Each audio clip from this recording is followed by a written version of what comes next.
Ricardo Forster, filósofo y ensayista argentino, profesor titular de grado y docente de posgrado en numerosas universidades argentinas e internacionales, vinculado a los medios de comunicación y autor de varios libros. Doctor honoris causa de la Universidad Nacional de Cuyo, Argentina, 2011.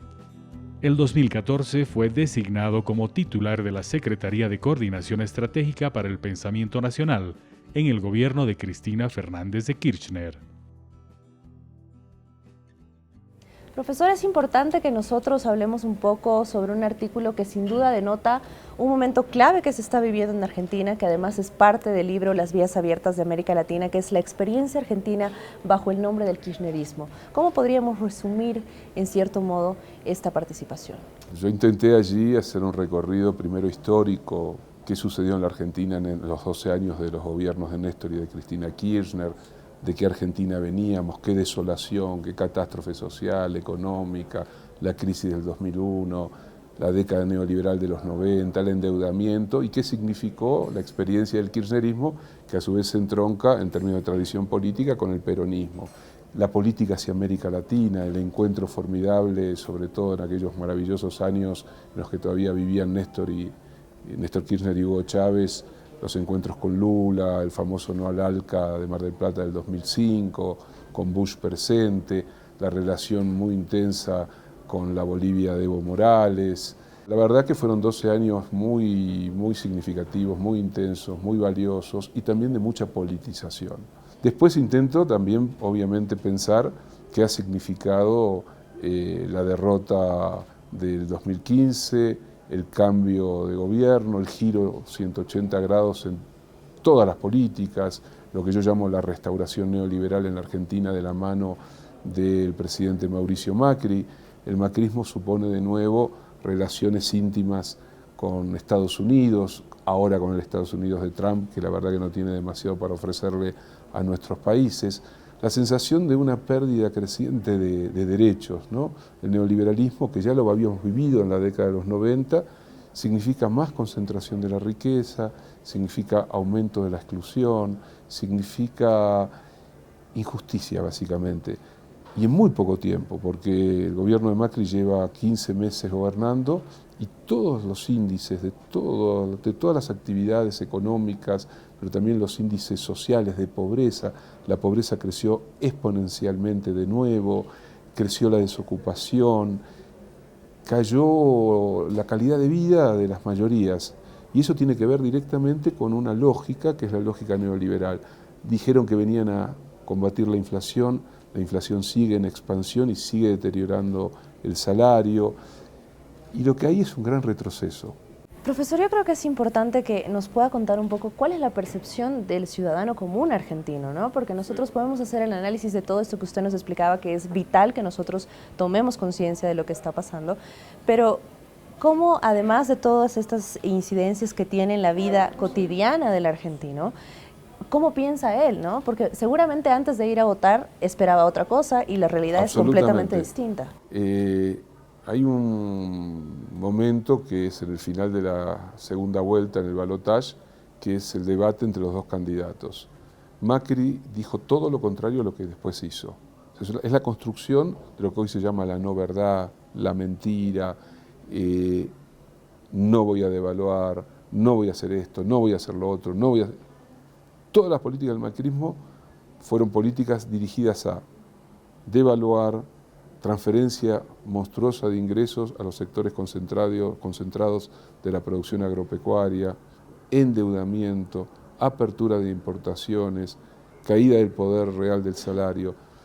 Entonces, claro, hay una parte de la sociedad, dejo de lado a aquellos que, el 49% que votó al Frente para la Victoria y que no tiene simpatías hacia el gobierno de Macri. Sí hay una parte de los votantes de Macri que hoy se sienten defraudados, primero porque están viviendo en carne propia lo que es la inestabilidad laboral, la caída de sus ingresos, la fragilidad de la vida. Entonces hay una parte de la sociedad que sigue teniendo expectativas fuertes en que este es un gobierno de gente, ahora sí, porque gobiernan a la Argentina los dueños de las empresas. No es que gobiernan partidos políticos que representan al sector más concentrado de la economía argentina. Literalmente son los dueños o los gerentes, que son ministros, secretarios de Estado, directores, en casi todas las áreas del gobierno. Esto es una cosa inédita, están de los dos lados del mostrador.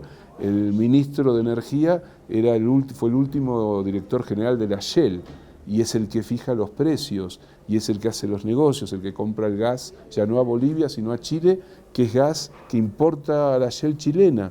Una cosa tremenda. Y esa es la impudicia un poco que estamos viviendo y los fabulosos negocios ligados a la especulación, el endeudamiento y a los negocios privados. El presidente Macri con el correo, con Avianca, la compañía de aviación, y así podríamos seguir. Es una disputa entre dos modelos de país. Profesor, ya para ir cerrando, me gustaría que en base a esta experiencia vivida en su país, que además tiene un intento como de expandirse en países de América Latina, de que vuelva el neoliberalismo y retrocedamos en todo lo que se ha avanzado estos años, ¿cómo en Bolivia podríamos de alguna manera evitar o fortalecer la conciencia social para que esto no ocurra?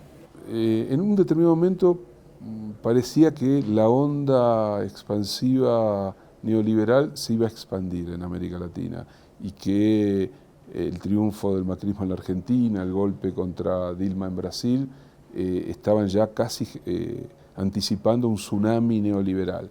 Por suerte eso no ha sucedido. Por un lado, Alianza País logró que haya una continuidad con Lenín Moreno de las políticas de Correa. Temer está en el momento más catastrófico de su ilegítimo gobierno. Macri tiene enormes dificultades. Entonces, yo no sería tan pesimista respecto al avance irrefrenable de una ola neoliberal, pero sin embargo sí hay un peligro real, sobre todo cuando una parte de nuestras sociedades no termina de comprender que los procesos de transformación, que tuvieron como consecuencia, entre otras cosas, el mejoramiento de sus propias condiciones y su calidad de vida, no nació de un zapallo o es el producto, vaya a saber de qué, sino que tuvo que ver con políticas que son precisamente antagónicas a las políticas neoliberales, pues tiene que ver con reforzamiento del rol del Estado, tiene que ver con preocupación por ampliar los derechos sociales y civiles, tiene que ver con una preocupación permanente por mejorar las condiciones de vida de los más débiles de la sociedad. Son un conjunto de políticas.